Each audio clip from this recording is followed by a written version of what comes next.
Hey, it's Kowalski from Nebraska. All the greatest hits today, folks. Kowalski in Nebraska. Roosevelt or Roosevelt? It's just FDR. There you go. You can avoid that. Very What about well Teddy? done. Very What about Teddy? diplomatic. Well, that's Teddy. It's Teddy and FDR, because if you say the last name, you could, confuse the two. Gotcha. What do you got? Well, that's my view anyway. Just wanted to give you a little bit of ag updates because that's my thing now. Southwest drought is getting way, way worse. That's where most of our vegetable production is done from. So we will probably see a lot of price hikes in the price of food.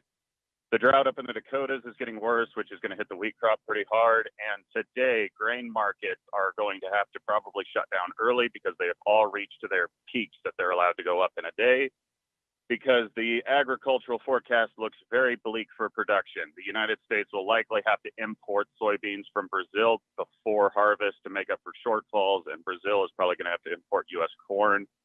Rarely has this ever happened in the past because we're the two biggest exporting food nations in the world. So, yeah, that's going to be rather significant. Prices for most commodities have almost doubled from last year. Wow. Yeah. So plant gardens, people, because we need to spread this irrigation load around the entire country. Another thing to keep in mind with the Southwest drought, that is where a majority of our vegetables, which is like basically, your staples that go straight to the plate, are all located basically in a desert. The reservoirs have not been replenished since basically we've been in like a long-term drought spell since like 2012.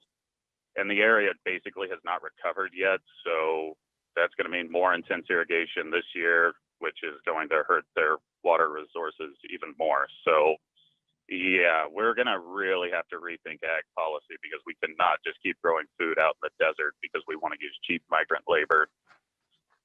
Is that basically Gates has it under control?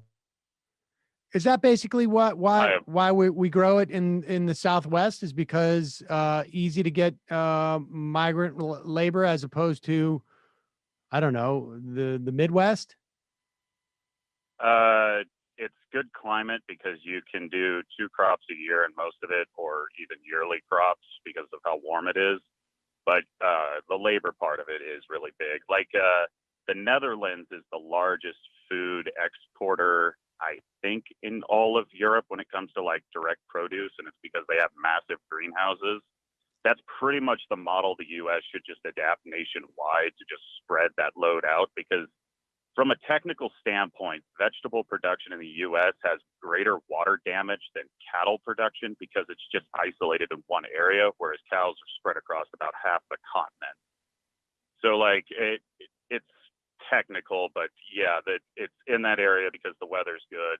They've got cheap labor, and as long as the rivers don't run dry, they will have irrigation. But yeah, if this drought persists, we will see higher food prices. The U.S. will probably never suffer an actual shortage of food because we are such a massive exporter. But the other countries we export to could potentially see rationing if this keeps up for more than a couple of years. When you say greenhouses, is that hydroponic or is it is it in soil? It could be both. It just depends on what you're growing and where you're at, what you're going to use to heat it. In the Midwest and Great Plains, there's going to be an abundance of natural gas. So for ones are better using natural gas would probably pop up out here. The problem with the Great Plains is we don't have the labor to do it. So that would probably have to be more towards the east and like the upper Midwest or even out on the East Coast. Interesting. Yes. And could I shamelessly plug my YouTube channel if you don't mind? Of course.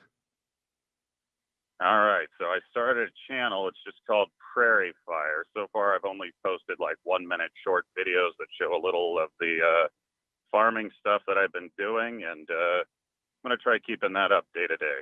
So all right. I'm going to eventually do some longer stuff that'll go into like greater detail of farm policy. But for now, that's all I can do. So say it again, the URL. My my channel is just Prairie Fire, and the videos I have are all titled Farm Stuff Shorts for now. So if you type all that in, you should find it. Kowalski's Prairie Fire. Appreciate the call, man. All right. You all have a good one. Good luck.